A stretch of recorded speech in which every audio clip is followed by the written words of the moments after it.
Brethren, the Story of a Great Recovery. Part 1, England and Wales. Chapter 40. Barrow-In-Furness.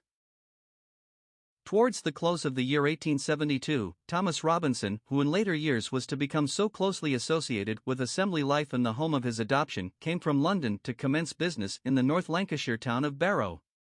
His stock in trade included something more than the everyday commercial paraphernalia, for Thomas Robinson had a heart which at once went out to the perishing. At that time there was very little open-air preaching in the town, except by the advocates of the temperance question, and although their opening hymn was invariably, "Rescue the perishing. Tell the poor wanderer a Savior has died," it was rarely, apart from the hymn singing, that a word about the Savior was heard.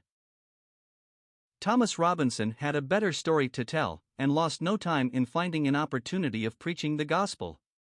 Along with James Wharton, who joined him, he took his stand at what was known as the Fountain, where his voice was often heard as he told forth the old story.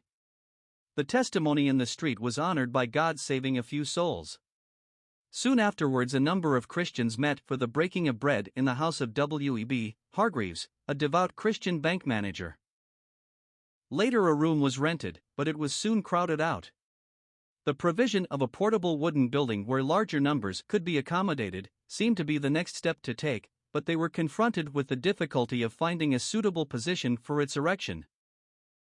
John Hambleton, known as the converted actor, was holding successful gospel meetings in the town hall just then, and when the Christians told him of their difficulty, he at once asked them where the land was they thought would be suitable. On being told, John went with them to the place. Arriving there, they all knelt down on the ground and asked the Lord to give them the piece of land for his work if it was his will.